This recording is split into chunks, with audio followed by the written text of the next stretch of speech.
अस्सलाम वालेकुम स्टूडेंट्स, आवाज़ आ रही है? अब तक मेरी स्क्रीन नज़र आ रही है आपको?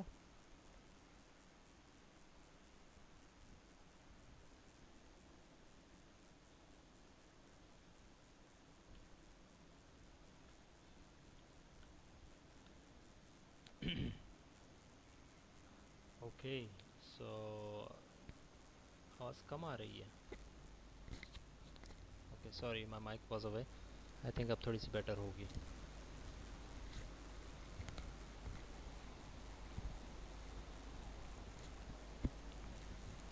ओके, सो क्विज़ हमारा हो चुका है। उस क्विज़ में आई थिंक कोई ऐसा इशू नहीं था जो कि हमें एड्रेस करना पड़े। अगर कोई है तो मुझे बता दें।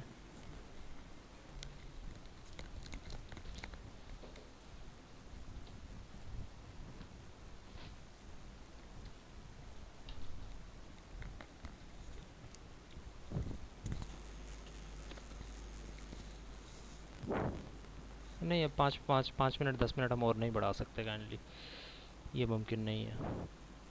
और इसके अलावा कोई अगर क्वेश्चन में मसला था या कोई ऐसी चीज़ थी।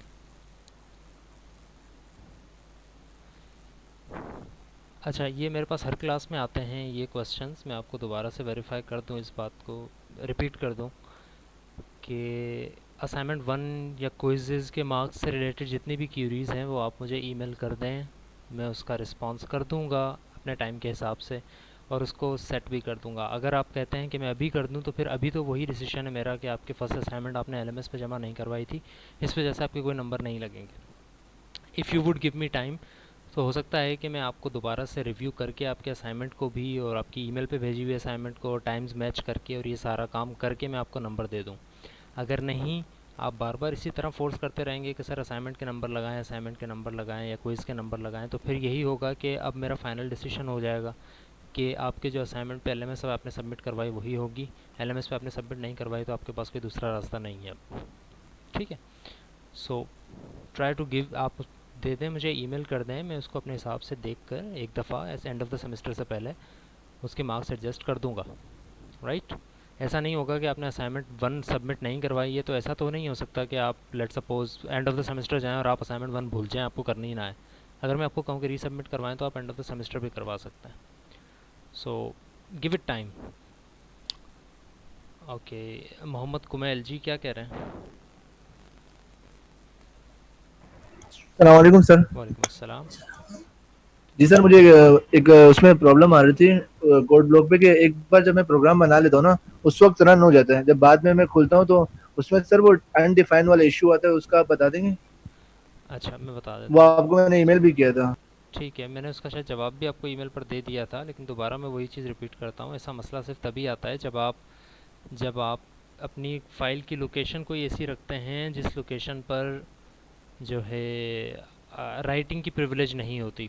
कभी कभी आपने नोट किया होगा कि आप कोई चीज़ कॉपी पेस्ट करते हैं किसी जगह पर, तो वो फ़ाइल कभी कभी आपको पॉपअप देती है कि यहाँ पर जो है एडमिनिस्ट्रेटर सिर्फ राइट कर सकता है, कॉपी कर सकता है। अगर आप एडमिनिस्ट्रेटर हैं तो येस पे क्लिक करें। तो वो जो पॉपअप होता है वो इसलिए होता है क्योंकि उस फोल्डर के ऊपर राइट करने का इख्तियार सिर्फ एडमिनिस्ट्रेटर के पास होता है, एडमिनिस्ट्रेटर के अलावा किसी के पास नहीं होता है। तो अगर आपने फ़ाइल वहाँ पर बनाई हुई है जहाँ पर एडमिनिस्ट्रेटर के पास राइट है सिर्फ, और उसको पासवर्ड वगैरह चाहिए फ़ाइल राइट करने के लिए, तो जब आप प्रोग्राम चलाएंगे तो वो एग्जी फाइल नहीं बना सकेगा और आपको यही एड्रेस देगा कि एरर देगा कि नहीं रन हो पा रहा है, और आईडी रिटर्न 1 का एड्रेस दे देगा या मेक फाइल डॉट विन का एरर दे देगा। और उस एरर का मतलब यही होता है कि राइट नहीं हो पा रही है फ़ाइल आपकी। इसके दो तरीके हैं, या तो आप अपनी फ़ाइल को कंफर्म करके ऐसी जगह पर बनाएं, अपने कोड को, अपने प्रोग्राम को, अपने प्रोजेक्ट को ऐसी जगह बनाएं, ऐसी जगह सेव करें जहाँ पर एडमिनिस्ट्रेटर प्रिविलेजेस ना चाहिए हो। ज़्यादातर वो आपकी जो डी ड्राइव होती है, यानी कि सी से हटके जो आपकी ड्राइव्स है ना, अगर आप डेस्कटॉप पर भी बनाएंगे तो उसमें भी अक्सर पीसीज में इस तरह से हो जाता है, जो कि आप जब कर रहे होते हैं तो आपको वो पॉपअप नहीं दिखाता, लेकिन जब प्रोग्राम करने की कोशिश करता है तो वहाँ पे ये मसला आ जाता है। तो सी की किसी जगह पर ना बनाएं, डी में आकर बना लें, किसी और ड्राइव में आकर बना लें, तो आई थिंक वो उसमें फिर ये प्रिविलेज मिल जाएगी उसको। और या फिर इसका दूसरा सोल्यूशन ये है कि जब भी आप कोड ब्लॉक्स चलाएं तो आप उसको एडमिनिस्ट्रेटर मोड में चलाएं, रन एज एडमिनिस्ट्रेटर करें, ताकि कोड ब्लॉक्स जो भी फाइल बनाना चाहे वो बना सके।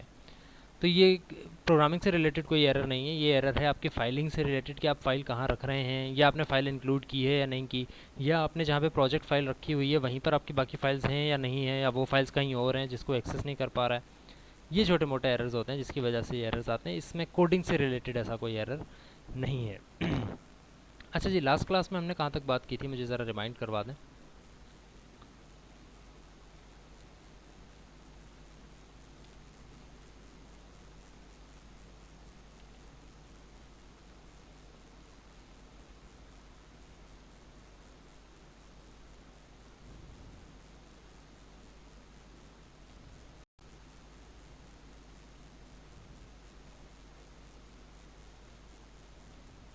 Yes please.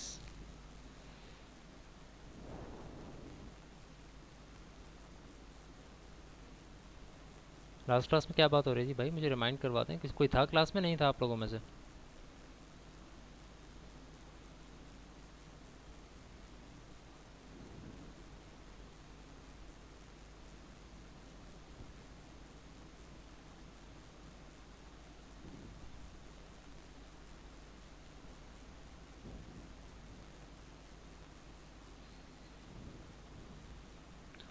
इनहेरिटेंस तो बहुत ब्रॉड टॉपिक है, हमने क्या किया था इनहेरिटेंस में? इनहेरिटेंस स्टार्ट की थी बस हमने। आपको नहीं पता इनहेरिटेंस क्या होती है? अच्छा ठीक है ठीक है। रीडेफिनेशन को अवॉइड करने के लिए जो एरर था उसको अवॉइड करने के लिए हमने इफ़ एंड डेफ को देखा था, मैक्रोज को देखा था, ठीक है। अच्छा, उसी से रिलेटेड मैंने कुछ स्लाइड्स भी बनाई हैं, उसमें तकरीबन वही सारी चीज़ें हैं जो कि हम ऑलरेडी डिस्कस कर चुके हैं। बट स्लाइड्स में उसको एक दफ़ा रिव्यू कर लेते हैं और उसके बाद फिर नेक्स्ट टॉपिक के ऊपर चलेंगे। तो लास्ट क्लास में हमने जो करना था वो तकरीबन ये चीज़ें थी जो कि आपको सामने स्क्रीन पर नज़र आ रही हैं। कंस्ट्रक्शन का इन्वोकिंग ऑर्डर क्या होता है, मेंबर इनिशियलाइजेशन लिस्ट क्या होती है, पैरामीटराइज्ड कंस्ट्रक्टर पेरेंट क्लास का अगर कॉल करना है तो वो किस तरह से होगा, रीडेफिनेशन ऑफ क्लास को किस तरह से अवॉइड कर सकते हैं। इसमें से I think redefinition of class को हम देख चुके थे, and that is our last topic जो कि आपको यहाँ पर नज़र आ रहा है, this if and def thing, if not defined thing. तो इफ़ नॉट डिफाइंड के मैक्रो को हम डिस्कस कर चुके थे और इसको आप इस तरह से लिखते हैं, ये मैं आपको पहले से ही बता चुका हूँ, इस पर हम काम कर चुके हैं। तो स्लाइड्स में इसकी थोड़ी सी और डिटेल भी है, वो जाकर देख लीजिएगा। कंस्ट्रक्टर के इन्वोकिंग ऑर्डर के ऊपर भी हम बात कर चुके हैं, और कंस्ट्रक्टर का इन्वोकिंग ऑर्डर क्या होता है ज़रा रिपीट करवा दें मुझे, मुझे बताएं ज़रा। अगर एक चाइल्ड क्लास का ऑब्जेक्ट बनता है तो कंस्ट्रक्टर किसका कॉल होगा पहले, चाइल्ड का या पेरेंट का?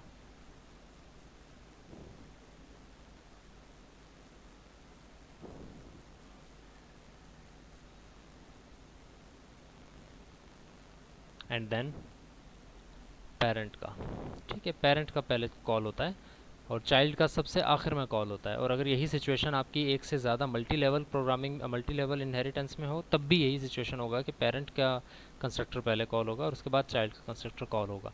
तो it goes something like this, that suppose an object, मैं सिर्फ रीड आउट कर रहा हूँ, आप सबको ये बातें मैं पहले से पढ़ा चुका हूँ। Suppose N object of a child class is made, the data of child class comes into existence. Data बन जाता है चाइल्ड क्लास का, विच मीन्स के चाइल्ड क्लास का कंस्ट्रक्टर कॉल होता है, तभी चाइल्ड क्लास का डाटा एग्जिस्टेंस में आता है। In addition to that, all the data and functionalities of its parent class also come into existence. इसके साथ साथ पेरेंट की भी सारी चीज़ें एग्जिस्टेंस में आ जाती हैं जो कि इनहेरिटेंस का जुज़्व है। इसका मतलब ये है कि पेरेंट का भी कंस्ट्रक्टर कॉल हो रहा है। The data formation of parent class is done by the constructor of parent class, however an object of parent class was not met. इसको ज़रा गौर कीजिएगा कि इनहेरिटेंस में ऑब्जेक्ट नहीं बना है पेरेंट क्लास का, लेकिन पेरेंट क्लास की तमाम चीज़ें जो हैं वो एग्जिस्टेंस में आ गई हैं क्योंकि आपने उसकी चाइल्ड क्लास का एक ऑब्जेक्ट बनाया। इसका मतलब ये हुआ कि पेरेंट का भी कंस्ट्रक्टर कॉल हुआ है। तो इसका इन्वोकिंग ऑर्डर कुछ इस तरह से है कि अगर आपकी अल्फ़ा पेरेंट क्लास है और ब्रावो जो है वो आपकी चाइल्ड क्लास है और आप ब्रावो का एक ऑब्जेक्ट बनाते हैं, तो इस सिचुएशन के अंदर सबसे पहले अल्फ़ा का कंस्ट्रक्टर कॉल होगा और उसके बाद ब्रावो का कंस्ट्रक्टर कॉल होगा। ये बात हम कल कर चुके थे, लास्ट क्लास में कर चुके थे। इसी तरह अगर आप मल्टी लेवल की बात करते हैं कि अल्फ़ा से ब्रावो इनहेरिट है और ब्रावो से फिर चार्ली इनहेरिट है, तो इस सिचुएशन में अगर आप चार्ली का ऑब्जेक्ट बनाएंगे तो पहले अल्फ़ा का कॉल होगा, फिर ब्रावो का और फिर चार्ली का। अगर आप ब्रावो का कॉल करते हैं, ब्रावो को जो है ऑब्जेक्ट बनाते हैं, तो अल्फ़ा का पहले कॉल होगा, उसके बाद ब्रावो का कॉल होगा। यानी कि पेरेंट का कॉल होगा, और अगर पेरेंट भी एक चाइल्ड क्लास है किसी की तो उसके पेरेंट का पहले कॉल होगा। इस तरह वन बाय वन ये सारे कॉल होंगे मल्टी लेवल में। फिर हमने मेंबर इनिशियलाइजेशन लिस्ट की बात की थी और हमने कहा था कि in order to do this, आप अगर नेम को कोई वैल्यू असाइन करना चाह रहे हैं तो बजाय इसके कि आप कंस्ट्रक्टर बॉडी के अंदर करें, आप उसको इस तरीके से भी कर सकते हैं। नेम लिखें यानी कि जो आपका डाटा मेंबर है, और ब्रैकेट के अंदर उसकी वैल्यू, कॉमा देके आप जितने डाटा मेंबर की वैल्यू असाइन करना चाहते हैं आप उसको कर सकते हैं। कॉलन से सेपरेट कर दें अपने प्रोटोटाइप ऑफ कंस्ट्रक्टर को, तो ये चीज़ मेंबर इनिशियलाइजेशन लिस्ट कहलाती है। इसका फ़ायदा क्या होता है? इसका फ़ायदा ये होता है कि आप इसको जो है, अच्छा पहले कंस्ट्रक्टर की हम बात कर लेते हैं कि इसका कंस्ट्रक्टर से कैसा डिफरेंस है। कंस्ट्रक्टर से इसका डिफरेंस ये होता है कि अगर ये काम यानी कि नेम इक्वल टू एन और आईडी इक्वल टू आई कर रहे होते हैं आप इस बॉडी के अंदर, यहाँ पर अगर आप ये काम यहाँ पर कर रहे होते हैं इस बॉडी के अंदर, तो इसका मतलब है कि कंस्ट्रक्टर कॉल हो जाने के बाद ये चीज़ें असाइन होती, यानी कि ऑब्जेक्ट बन जाने के बाद, ऑब्जेक्ट के डाटा मेंबर्स बन जाने के बाद ये वाली चीज़ें असाइन होती हैं यहाँ पे। लेकिन अगर आप MIL के थ्रू, मेंबर इनिशियलाइजेशन लिस्ट के थ्रू इस चीज़ को असाइन करते हैं, तो ऑब्जेक्ट बनने के बाद नहीं बल्कि ऑब्जेक्ट बनने के साथ साथ ही ये वैल्यूज़ असाइन हो जाएंगी। यानी कि नेम जैसे ही एग्जिस्टेंस में आएगा उसको एन असाइन हो जाएगा, आईडी जैसे ही एग्जिस्टेंस में आएगा उसको आई असाइन हो जाएगा। तो मेंबर इनिशियलाइजेशन कंस्ट्रक्टर की तरह ही जो है वैल्यूज़ असाइन करता है, लेकिन ये थोड़ा सा भी उससे पहले, कंस्ट्रक्टर की बॉडी से भी पहले रन होता है, कंस्ट्रक्टर के साथ साथ रन होता है। तो इस सिचुएशन में अगर आपने कोई चीज़ असाइन करनी है तो आप इस तरह से असाइन कर सकते हैं, जिस तरह से हमने कहा था कि अगर आपके पास कोई कॉन्स्ट डाटा मेंबर है, ये देखें यहाँ पर name equal to N, ID equal to I, यही काम आप यहाँ पर भी कर सकते हैं। लेकिन यहाँ पर ये काम, इस जगह पर ये काम ऑब्जेक्ट बन जाने के बाद हो रहा होगा, एडिशनल काम हो रहा है। लेकिन यहाँ पर ये ऑब्जेक्ट बनते साथ ही ये काम हो रहा है। थोड़ा सा वर्ड्स के ऊपर अगर आप गौर करें तो इसका मतलब ये है कि ऑब्जेक्ट जब बन जाएगा, एग्जिस्टेंस में आ जाएगा, सब डाटा मेंबर्स के पास गार्बेज वैल्यूज़ आ जाएंगी, उसके बाद नेम इक्वल टू एन और आईडी इक्वल टू आई होगा। लेकिन यहाँ पर MIL के थ्रू अगर आप कर रहे हैं तो इस सिचुएशन में जैसे ही ऑब्जेक्ट बनेगा तो नेम में गार्बेज वैल्यू आएगी ही नहीं। नेम जैसे ही बनेगा उसके अंदर एन स्टोर कर दिया जाएगा, आईडी जैसे ही बनेगा उसके अंदर आई स्टोर कर दिया जाएगा। यहाँ पर जो है name equal to n garbage को रिप्लेस करके एन आएगा, ID equal to i garbage को रिप्लेस करके आई आएगा, एंड सो ऑन। ये थोड़ा सा एक फ़र्क है। तो इसके कुछ एडवांटेजेस भी हमने देखे थे, और एडवांटेजेस में पहला एडवांटेज यही था कि initialisation of const data members. हम जानते हैं कि कॉन्स्ट अगर आप कोई डाटा मेंबर बना दो, कांस्टेंट बना दो, तो इसका मतलब ये होता है कि उसकी वैल्यू आप सिर्फ एक दफ़ा चेंज कर सकते हो, एक के बाद आप चेंज नहीं कर सकते। लेकिन वो एक दफ़ा भी तभी आपको देनी चाहिए जब वो वेरिएबल बन रहा है। तो अगर आपके पास कोई कॉन्स्ट डाटा मेंबर है, लेट सपोज कि ये चीज़ कॉन्स्ट होती, तो यहाँ पर ये नेम इक्वल टू एन काम ना करता। क्यों काम ना करता? इस वजह से काम ना करता क्योंकि const name equal to n अगर आप यहाँ पर करते तो इसका मतलब ये है कि ऑब्जेक्ट बन जाने के बाद आप नेम को असाइन कर रहे हो n, which is not permissible. क्यों नहीं है? क्योंकि नेम जो है वो कॉन्स्ट है। हाँ, अगर आप चाहते हो कि नेम बनते साथ ही उसको वैल्यू दे दी जाए तो आप कॉन्स्ट को इस तरह से इनिशियलाइज कर सकते हो। मैं इसका कोड भी एक करके दिखाता हूँ थोड़ी देर में। इसी तरह से पेरेंट क्लास का जो कंस्ट्रक्टर है, अगर आपको उसको कॉल करना है, पैरामीटराइज्ड कंस्ट्रक्टर अगर कॉल करना है तो उसको आप MIL के थ्रू कॉल कर सकते हो। तो इन्हीं चीज़ों को अभी हम देखते हैं कोड के अंदर, और फिर जो है नेक्स्ट टॉपिक की तरफ चलेंगे अगर टाइम बचा तो। Your class is AB and our last class was July 17th। सो ये काम कर रहे थे हम, ओवर राइडिंग पे हमने काम किया था सिर्फ। I don't think so, July 17।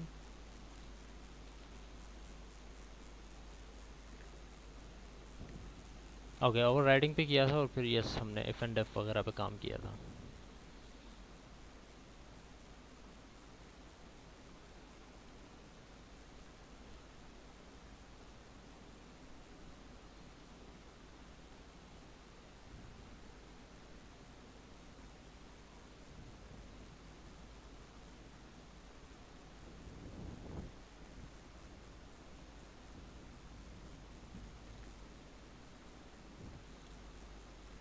Right, this was the thing we were working on. हमने एम्प्लॉय के एक आई थिंक कैलकुलेट सैलरी के फंक्शन को हमने जो है वर्क किया था इसके अंदर।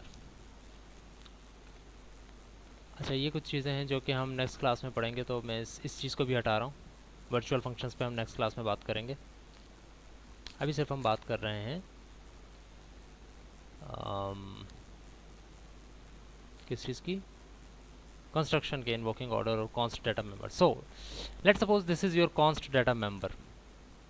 Okay, I think I got disconnected, I am waiting to get connected. Nonetheless, const हमने बना दिया एम्प्लॉय आईडी, अब जब ये एम्प्लॉय आईडी बनेगा तो employee dot C P P कहाँ है, ये रिमेंबर कि इसका जो कंस्ट्रक्टर है, ये कंस्ट्रक्टर आ गया इसका, इसके अंदर आपने वैल्यूज़ यहाँ पर असाइन की हैं, E M P I D 0। ये काम हम लास्ट क्लास में कर चुके हैं कि हमने ये देखा कि कौन से डाटा मेंबर्स को किस तरह से डाटा वैल्यूज़ असाइन की जा सकती हैं। रिमेंबर कि हम जब ये काम यही काम अंदर कर रहे थे इसके, तो हमें इश्यूज़ आ रहे थे बिकॉज कॉन्स्ट डाटा मेंबर को आप जो है कंस्ट्रक्टर बॉडी के अंदर इनिशियलाइज़ नहीं कर सकते, वो इनिशियलाइजेशन नहीं होगी, वो फिर असाइनमेंट होगी। और कॉन्स्ट डाटा मेंबर को आप असाइनमेंट नहीं कर सकते, सिर्फ और सिर्फ इनिशियलाइजेशन कर सकते हैं। सो इस केस के अंदर आपने जो है मेंबर इनिशियलाइजेशन लिस्ट का सहारा लिया और कंस्ट्रक्टर के थ्रू, कंस्ट्रक्टर की मेंबर इनिशियलाइजेशन के थ्रू आपने कॉन्स्ट डाटा मेंबर को जो है वो वैल्यूज़ असाइन कर दी। ये बात हो गई आपकी पहले फ़ायदे की, जो कि आपके उसका है क्या कहते हैं, मेंबर इनिशियलाइजेशन लिस्ट का पहला फ़ायदा जो है वो ये है। इसके बाद आते हैं हम कि अगर लेट सपोज कि मेन के अंदर, मैं इन सारी चीज़ों को फ़िलहाल मिटा रहा हूँ and I would just write. So अभी हम आ रहे हैं इस बात के ऊपर कि एक फ़ायदा तो हम लास्ट क्लास में देख चुके थे कि आपने क्यों जो है मेंबर इनिशियलाइजेशन लिस्ट का इस्तेमाल किया, और वो फ़ायदा हमें यहाँ नज़र आ रहा था कि एम्प्लॉय आईडी चूँकि कॉन्स्ट है, तो इस कॉन्स्ट को आप इनिशियलाइज़ कहीं नहीं कर सकते, कंस्ट्रक्टर के अंदर नहीं कर सकते, आपको यहीं पर सहारा लेना पड़ेगा MIL का। तो ये फ़ायदा हम लास्ट क्लास में देख चुके थे। दूसरे फ़ायदे के ऊपर आते हैं, और वो फ़ायदा ये है कि आप मेंबर इनिशियलाइजेशन लिस्ट के थ्रू पेरेंट के कंस्ट्रक्टर को एक्सप्लिसिटली कैसे कॉल कर सकते हैं, राइट।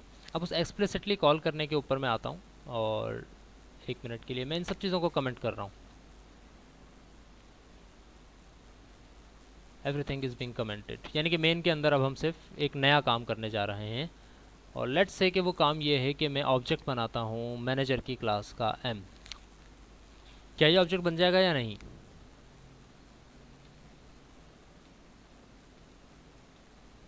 Right, okay.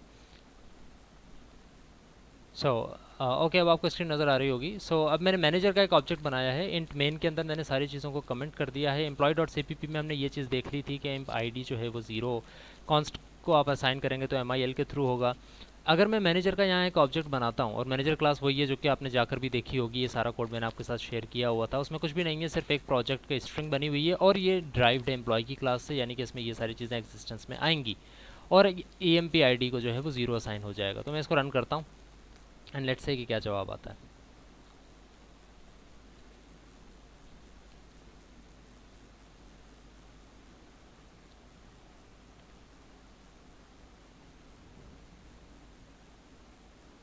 ठीक है जी। So it goes something like this के रेज़ हैंड मोहम्मद अज़हर, आपने रेज़ हैंड किया हुआ है, काइंडली जो है रोल नंबर के साथ आ जाएं तो मैं आपको जो है अनम्यूट कर दूंगा।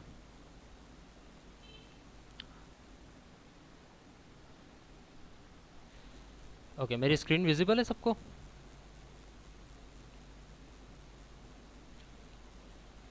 ओके, सो एम्प्लॉय के डिफ़ॉल्ट कंस्ट्रक्टर को कॉल किया गया, और फिर मैनेजर के डिफ़ॉल्ट कंस्ट्रक्टर को कॉल किया गया। रिमेंबर कि हमने कोई काम नहीं किया, हमने सिर्फ मैनेजर का एक ऑब्जेक्ट बनाया है।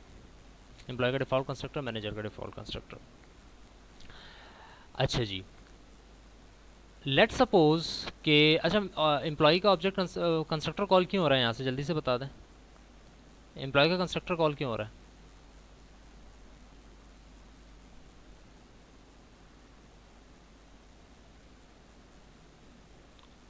क्योंकि एम्प्लॉई जो है वो पेरेंट क्लास है मैनेजर की, इनहेरिटेंस हो रही है इस वजह से। अब अगर आप एक मिनट के लिए गौर करें तो एम्प्लॉई के दो कंस्ट्रक्टर्स एग्जिस्ट कर रहे हैं, एक ये वाला कंस्ट्रक्टर और एक ये वाला कंस्ट्रक्टर। प्रिंट ये चीज़ हुई है एम्प्लॉयज़ डिफ़ॉल्ट कंस्ट्रक्टर, ये क्यों नहीं हुआ कॉल?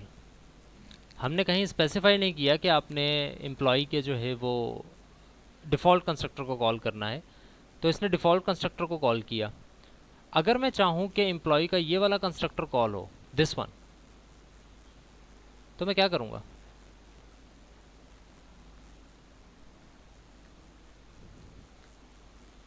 रिमेंबर कि मैंने कुछ नहीं किया, मैंने सिर्फ मेन में मैनेजर का ऑब्जेक्ट बनाया है।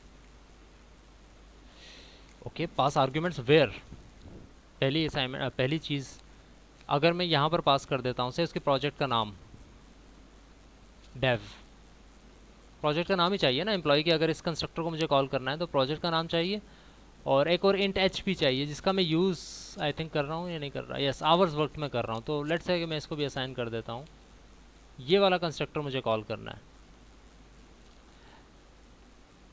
बट यहाँ पर एरर आएगा, और एरर क्या है, रिमेंबर कि कभी कभी ऐसा होता है कि आपको देखना पड़ता है कि एरर क्या आएगा in order to understand things clearly, बजाय इसके कि आप रन करके देखें और फिर एरर आए तो आपको समझ में आए।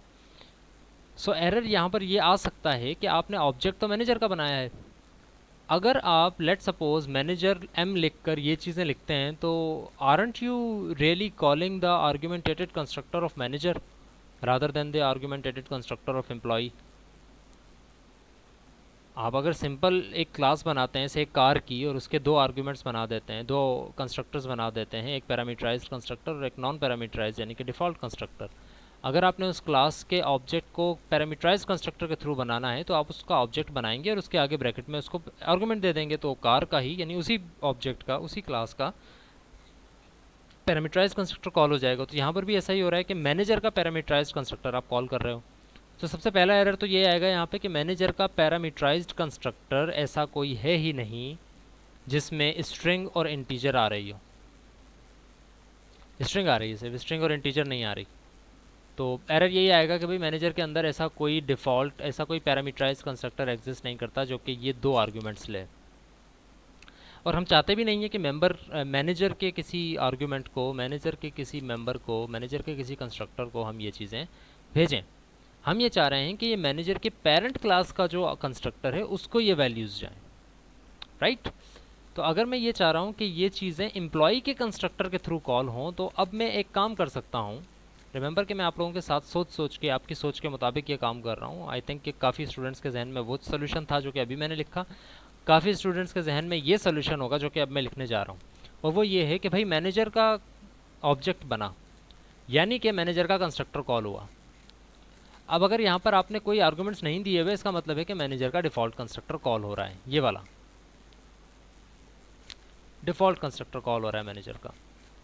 सो अगर मैनेजर का डिफ़ॉल्ट कंस्ट्रक्टर कॉल हो रहा है, जो कि हमने अभी वेरीफाई भी किया था, हमने प्रिंट करके देखा तो members default managers default constructor print हो रहा था, अगर ये वाला कंस्ट्रक्टर कॉल हो रहा है और यहाँ से यानी कि इस जगह से ये वाला कंस्ट्रक्टर कॉल हो रहा है एम्प्लॉय का डिफ़ॉल्ट कंस्ट्रक्टर, तो हाउ अबाउट कि मैं इसी जगह से एम्प्लॉय का कंस्ट्रक्टर एक्सप्लिसिटली कॉल कर लूँ ताकि ये डिफ़ॉल्ट कंस्ट्रक्टर को कॉल ना करें। एम्प्लॉय के कंस्ट्रक्टर को मैंने कॉल कर लिया, एम्प्लॉय का नाम लिखा, सिर्फ रिमेंबर कि ये उसी तरह कॉल होगा जिस तरह आप एम्प्लॉय के अंदर कॉल करते हो, क्योंकि ये उसकी पेरेंट क्लास है, आप इसके मेंबर फंक्शंस को उसी तरह से यूज़ कर सकते हो। तो मैं एम्प्लॉय के जो है कंस्ट्रक्टर को कॉल कर रहा हूँ, लेट्स सी क्या होता है। देयर इज़ एन आउटपुट, यानी कि कोई एरर नहीं आया, और आउटपुट क्या है, आउटपुट ये है।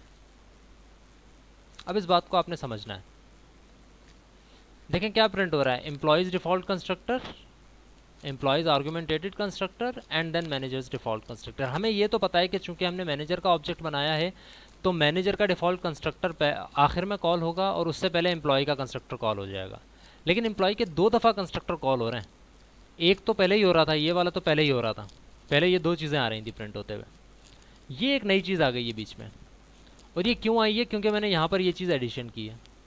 और हुआ क्या है, एक्चुअली हुआ ये है कि जब आपने मैनेजर का ऑब्जेक्ट बनाया तो मैनेजर ने एम्प्लॉय के डिफ़ॉल्ट कंस्ट्रक्टर को खुद ब खुद कॉल कर दिया, आपकी ये बात नहीं सुनी उसने एम्प्लॉय के डिफ़ॉल्ट कंस्ट्रक्टर को कॉल कर दिया और उसके बाद मैनेजर के डिफ़ॉल्ट कंस्ट्रक्टर को कॉल कर दिया।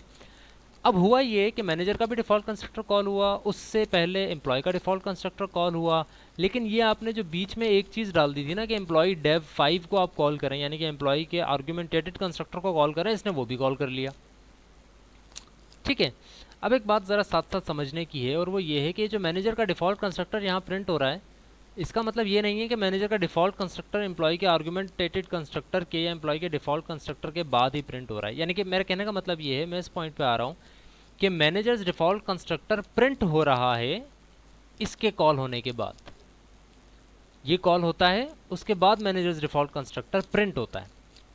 मैनेजर ने सारी चीज़ें अपने कंस्ट्रक्टर के थ्रू जो भी काम करना था वो यहाँ पर कर दिया है। ये एडिशनल काम है दो। इसमें सबसे पहले आपने एम्प्लॉय का आर्गुमेंटेटेड कंस्ट्रक्टर कॉल किया, हो गया।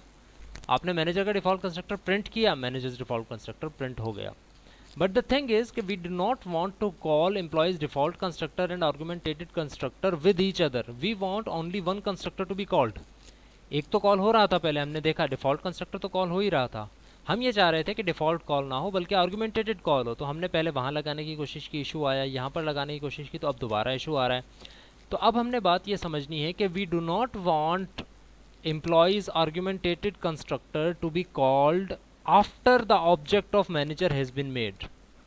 वी वांट कि जब मैनेजर का ऑब्जेक्ट बन रहा है और जब वो कंस्ट्रक्टर को कॉल करने जा रहा है, तो बजाय इसके कि वो डिफ़ॉल्ट कंस्ट्रक्टर कॉल करे, वो आर्गुमेंटेटेड कंस्ट्रक्टर कॉल करे। और इसका सोल्यूशन है मेंबर इनिशियलाइजेशन लिस्ट।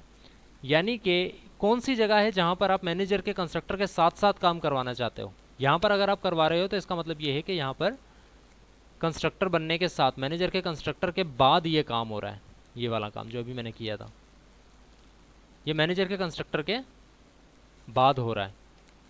हम ये चाहते हैं कि मैनेजर के कंस्ट्रक्टर के साथ जो एम्प्लॉय का कंस्ट्रक्टर कॉल हो रहा है उसमें ये चीज़ कॉल हो। तो जो साथ वाली चीज़ है वो हम अभी थोड़ी देर पहले भी देख चुके थे, वो होती है member initialisation list. Member initialisation list के बजाय इसके कि आप इसको मैनेजर की बॉडी में करो, अंदर बॉडी में करोगे अगर कंस्ट्रक्टर की, तो ये मैनेजर बन जाएगा, उसका डिफ़ॉल्ट कंस्ट्रक्टर कॉल कर लेगा, उसके बाद यहाँ पर आएगा काम करने। हम ये चाहते हैं कि नहीं, मैनेजर का कंस्ट्रक्टर जैसे ही कॉल हो, जब वो कॉल हो रहा है तो एम्प्लॉई का जब कॉल होने की बारी आए तो ये वाला कंस्ट्रक्टर कॉल हो जाए, rather than its default constructor. And this is the solution and another advantage of member initialisation list. और इसको अगर हम रन करते हैं तो output should be even now and the output is this. यही काम हम चाह रहे थे कि एम्प्लॉय का डिफ़ॉल्ट कंस्ट्रक्टर कॉल ना हो बल्कि एम्प्लॉय का आर्गुमेंटेटेड कंस्ट्रक्टर कॉल हो और फिर मैनेजर का डिफ़ॉल्ट कंस्ट्रक्टर कॉल हो, राइट। तो दूसरा फ़ायदा इसका हमने देख लिया MIL का, वो ये है कि invoking of parent classes constructor explicitly, यानी कि हमने खुद इन्वोक करवाया। पहले तो हो ही रहा था लेकिन अब हमने खुद इन्वोक करवाया। अगर हम अपनी मर्ज़ी का कंस्ट्रक्टर इन्वोक करवाना चाह रहे हैं पेरेंट क्लास का, तो we will have to use member initialisation list. Any question, any query यहाँ तक? अगर नहीं है तो फिर मैं आपसे क्वेश्चन करूँगा।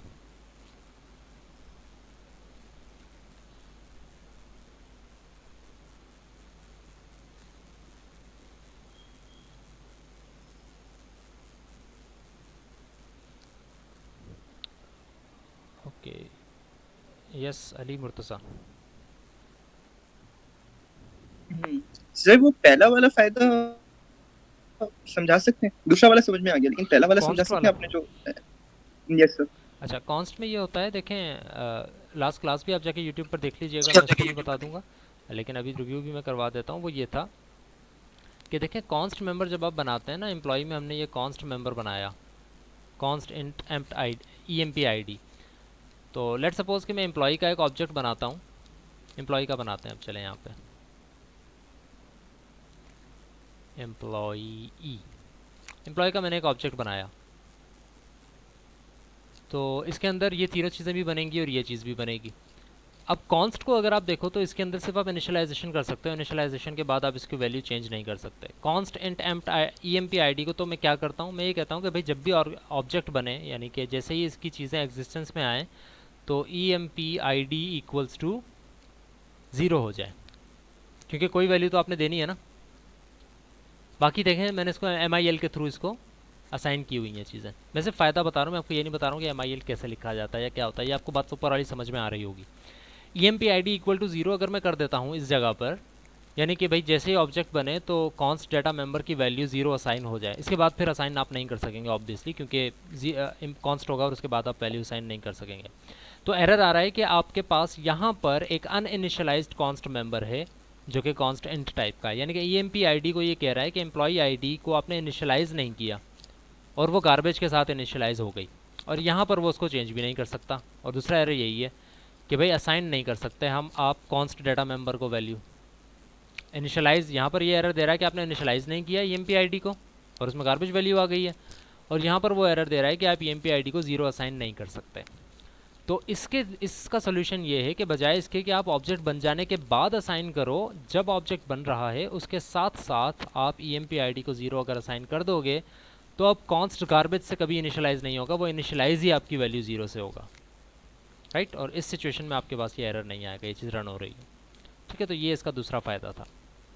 तो ये दो फ़ायदे हैं MIL के, और भी बहुत से फ़ायदे हैं MIL के थ्रू या इसके थ्रू। कंस्ट्रक्टर को जो मैंने कॉल किया, अगर इससे रिलेटेड कोई और क्वेश्चन है तो बताएं, वरना मैं आपको फिर एक फूड फॉर थॉट देकर और फिर क्लास ख़त्म करता हूँ। एनीवन?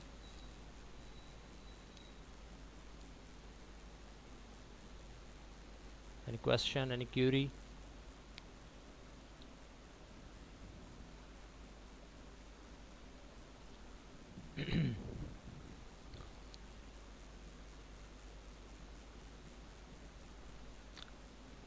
ओके चलें, आपकी तरफ से अगर कोई क्वेश्चन नहीं आ रहा है, आप मेरे ख्याल से अब यही चीज़ जाकर समझेंगे या समझ आ गई होगी या समझेंगे जाकर यूट्यूब के ऊपर कि एक आपको फूड फॉर थॉट देता हूँ और उसके बाद फिर मैं एक दो क्वेश्चन असाइनमेंट से रिलेटेड है, मैं उनकी तरफ आता हूँ। कि चलें, ये बात तो हो गई कि आपने पेरेंट क्लास के कंस्ट्रक्टर को एक्सप्लिसिटली कॉल कर लिया, राइट। अगर मेरे पास सिचुएशन ऐसी नहीं है कि मैनेजर की क्लास एम्प्लॉय से ड्राइव हुई भी है, बल्कि ऐसी है जो कि यहाँ पर अभी थोड़ी देर पहले मैंने दिखाई थी आपको, ये सिचुएशन है अगर मेरे पास, तो भाई चार्ली का जब मैं ऑब्जेक्ट बनाऊंगा और अगर मुझे ब्रावो का पैरामीटराइज्ड कंस्ट्रक्टर कॉल करना है तो मैं क्या करूँगा, मैं चार्ली के कंस्ट्रक्टर के आगे MIL के थ्रू ब्रावो का पैरामीटराइज्ड कंस्ट्रक्टर कॉल कर लूँगा, जो कि अभी हमने किया। ये मैनेजर है और ये एम्प्लॉय है, ये काम हमने किया। हाउ अबाउट की सिचुएशन ये है, मल्टी लेवल इनहेरिटेंस हुई भी है, एंड वी नो कि जब चार्ली का कंस्ट्रक्टर कॉल हो रहा है तो उससे पहले ब्रावो का हो रहा है और उससे पहले भी अल्फ़ा का हो रहा है, यानी कि इन्वोकिंग ऑर्डर कुछ इस तरह से alpha and then bravo and then Charlie. अगर ये सिचुएशन हो रही है तो इस सिचुएशन में अगर मैं ये चाहता हूँ कि चार्ली का ऑब्जेक्ट बने और अल्फ़ा का डिफ़ॉल्ट कंस्ट्रक्टर कॉल ना हो बल्कि अल्फ़ा का पैरामीटराइज्ड कंस्ट्रक्टर कॉल हो, बात समझ रहे हैं मेरी? कि ब्रावो के पैरामीटराइज्ड कंस्ट्रक्टर को कॉल करने के लिए तो हमने तरीक़ेकार देख लिया। अब अगर अल्फ़ा का भी मैं पैरामीटराइज यानी कि अपनी तरफ से कंस्ट्रक्टर कॉल करना चाह रहा हूँ तो उसके लिए मुझे क्या करना पड़ेगा? बहुत सारे सोल्यूशंस हो सकते हैं इसके आपके जहन में, लेकिन उनमें से सही शायद एक दो ही होंगे। तो इसके ऊपर भी जाकर ज़रा सोचिएगा कि ये कैसे हम मुमकिन करवा सकते हैं कि आप पेरेंट के क्लास का कंस्ट्रक्टर डिफ़ॉल्ट जो कॉल हो रहा है, आप उसको अगर पैरामीटराइज में कॉल करवाना चाहें तो आप उसको कैसे कॉल करवा सकते हैं, ठीक है। तो just a food for thought for you, जाकर कीजिएगा। मोहम्मद हन्नान का क्वेश्चन है कि असाइनमेंट 2 में भी क्या हमारी चॉइस है कि वैल्यूज़ यूज़र से लें या खुद इनपुट दे दें? अच्छा, ये कल भी मेरी बहस हुई थी CD सेक्शन वालों के साथ, और आपके साथ भी मैं यही बात दोहरा देता हूँ, समझने की कोशिश कीजिएगा। और वो ये है कि देखें, इनपुट आप बेशक यूज़र से ले लें, अगर आपके पास कोई ऐसी चॉइस वाली चीज़ है ना, चॉइस वाली चीज़ मतलब ये है कि अगर आप चाहते हैं कि भाई स्टूडेंट ने अगर किसी कोर्स में से डी इनरोल करना है, कोई कोर्स ड्रॉप करना है अगर किसी स्टूडेंट ने, तो आप अगर ये चाह रहे हैं, आपका UI कुछ इस तरह से काम कर रहा है कि आप उसको पहले लिस्ट दिखाएंगे और फिर उससे पूछेंगे कि भाई अगर आपने इस कोर्स को डी इनरोल करना है तो 1 दबाएँ, इस कोर्स को डी इनरोल करना है तो 2 दबाएँ, इस कोर्स को डी इनरोल करना है तो 3 एंटर करें। अगर आप इस तरह ले रहे हैं तो ऑब्वियसली फिर आपको जो है यूज़र से इनपुट लेनी पड़ेगी। लेकिन मैं ये चाह रहा हूँ कि आप लोग डिज़ाइन बेशक यूज़र इनपुट की तरह करें, लेकिन रन करते हुए अपनी वैल्यूज़ को बजाय इसके कि यूज़र से लिया हुआ वेरिएबल पास करें, आप अपनी तरफ से कोई वैल्यू दे दें। इसका फ़ायदा, मैं सिर्फ अपने फ़ायदे के लिए ये बात कर रहा हूँ, ठीक है। इसमें आपके प्रोग्राम के ऊपर कोई फ़र्क नहीं पड़ेगा। मैं अपने फ़ायदे के लिए इस तरह से काम कर रहा हूँ कि आई डोंट वांट कि मैं जब भी किसी की असाइनमेंट खोलूँ तो उसमें मुझे पहले पूरी असाइनमेंट को जांचना पड़े कि कहाँ से कौन सी इनपुट जाएगी, कौन सी इनपुट आएगी, और उसके बाद मैं उसको रन कर सकूँ। आई वांट कि मैं असाइनमेंट चलाते ही एक दफ़ा रन करूँ उसको एंड देखूँ कि आपकी असाइनमेंट किस तरह से काम कर रही है, और फिर उसके बाद उसकी डिटेल्स में आऊँ कि आपने किस तरह से उसको जो है वो अचीव किया है। तो अगर आपकी असाइनमेंट में चलाता हूँ और मुझे एक चीज़ को नोट करने से पहले, एक कोर्स को से एनरोल करने से पहले मुझे 10 दफ़ा इनपुट देनी पड़ रही है, भाई नाम भी अपनी तरफ से दूँ, रोल नंबर भी अपनी तरफ से दूँ, ID भी अपनी तरफ से दूँ, डेट ऑफ बर्थ भी अपनी तरफ से दूँ, अगर ये सारा काम मुझे करना पड़ेगा तो फिर your code would not be that appealing to me, right. I am not talking about कि यूज़र के लिए अपीलिंग नहीं होगा, यहाँ पर यूज़र वाली कंडीशन नहीं है, यहाँ पे टीचर वाली कंडीशन है। तो मुझे चूँकि आपके सैकड़ों कोड खोल कर देखना है, तो आई वांट कि आप इनपुट बेशक यूज़र से लें, लेकिन फ़र्स्ट टाइम जब आप मेन में रन कर रहे हैं ना, तो वहाँ पर अपनी तरफ से वैल्यूज़ दे दें। आप यूज़र से चॉइस ना लें, यूज़र से चॉइस वाली बेशक आप चीज़ डाल दें, लेकिन उस फंक्शन को कॉल ना करें फ़िलहाल, ठीक है। तो फ़ायदा इससे ये होगा कि आपकी इनपुट मुझे बार बार नहीं देनी पड़ेगी, हर असाइनमेंट खोलकर मुझे नए स्टूडेंट का डाटा नहीं डालना पड़ेगा। आप स्टूडेंट का डाटा भी खुद ही इनरोल करें, सब चीज़ें खुद ही कर दें, I would just check it, और फिर आप लोगों की मैं वर्किंग देखूंगा कि आपने वर्किंग किस तरह से की, राइट। और असाइनमेंट की आपकी मैंने वीडियो भी एक अपलोड कर दी है कि आपने किस तरह से जो है असाइनमेंट को करना है, कंप्रेस करके अपलोड करना है, तो वो उसको भी ज़रा फॉलो कीजिएगा, फ़ोल्डर किस तरह से मैंने बनाए हैं वो सारी चीज़ें फॉलो कीजिएगा। और एक और बात भी थी कि आई थिंक मेरे जहन से निकल गई वो बात। सो एनीवेज़, असाइनमेंट के अंदर आप लोगों ने ये कोशिश करनी है कि आप जो है सही तरीके से कोड दें और एलएमएस के ऊपर अपलोड करें, रादर देन कि आप ईमेल के ऊपर मुनसर करें कि भाई ईमेल के ऊपर मैं अपलोड कर दूंगी। आप ये कोशिश करें कि ईमेल के ऊपर अपलोड करना है ही, लेकिन साथ साथ एलएमएस के ऊपर अपलोड करना इज़ द प्राइमरी एम्बिशन। तो एलएमएस के ऊपर आपने लाजमी अपलोड करना है, और आखिरी टाइम का वेट ना कीजिएगा कि आखिरी टाइम होगा तभी आप उसको अपलोड करेंगे। तब फिर आपको पता है कि जब ज़्यादा डाटा आ जाता है एलएमएस के ऊपर, तो एलएमएस के सर्वर जो हैं वो इतने हैवी नहीं हैं कि वो आपकी इतनी सारी ट्रैफिक को हैंडल कर सकें। तो उससे पहले ही असाइनमेंट आपने अगर 12 बजे जमा करवानी है तो आप उससे पहले ही जमा करवा दें, आप शाम में जमा करवा दें, आप सुबह में जमा करवा दें, क्योंकि आप ओवर राइट तो कर सकते हैं लेकिन आप जमा करवा दें एटलीस्ट। अगर आपको कोई और चीज़ चेंज करनी होगी तो चेंज करके फिर आप ओवर राइट कर दीजिएगा, वरना जो काम आपसे हो चुका है वो शाम तक सुबह तक आप जमा करवा दीजिएगा। असाइनमेंट की डेट आई थिंक एक्सटेंड मैं कर दूँगा, आपकी आई थिंक सैटरडे है, बट अगर आप एक्सटेंशन पे रिलाई करेंगे तो फिर जिस तरह से मैंने लास्ट क्लास में भी कहा था, लास्ट असाइनमेंट में भी, कि आपके लिए फिर वो एक्सटेंशन फ़ायदेमंद नहीं होगी। आप रिलाई करें उसी चीज़ के ऊपर जो डेडलाइन है। एक्सटेंशन अगर आपको मिल गई तो उससे अपने कोड को बेहतर बना सकते हैं, लेकिन एडिशन ज़ीरो से कोड स्टार्ट करके कोई काम नहीं किया जा सकता। अगर एक्सटेंशन होगी भी तो एक दिन की होगी, ज़्यादा से ज़्यादा 1.5 दिन की या 2 दिन की हो जाएगी, उसके अलावा नहीं होगी। तो अगर सैटरडे है तो हो सकता है कि मैं आपको कह दूँ संडे को जमा करवा दो या मंडे की मॉर्निंग तक आप जमा करवा दें, तो ये एक्सटेंशन आपको मिल सकती है, विच आई एम नॉट गारंटिंग। ऐसा हो सकता है कि हो, ऐसा हो सकता है कि ना हो।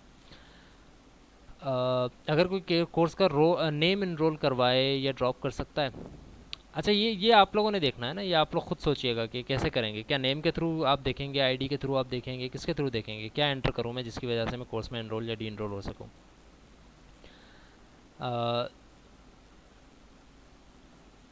ठीक है, काफ़ी वेग कमेंट है मोइज़ आपका कि हेल्प कर दें। मैं हेल्प कैसे कर दूं आपको? मैं हेल्प यही कर सकता हूं कि आप जब असाइनमेंट सबमिट करवा देंगे तो फिर मैं आपको सोल्यूशन दिखाऊंगा, और फिर आपको सोल्यूशन देखकर ही अंदाज़ा होगा कि ये सारी चीज़ें वही थी जो कि हमने पढ़ी हैं, कोई नई चीज़ उसमें नहीं है। ठीक है, so the time is up, thank you very much. इंशाल्लाह कल मिलते हैं हम क्लास में, एंड इससे ज़्यादा चीज़ें भी उसमें डिस्कस करेंगे। Thank you.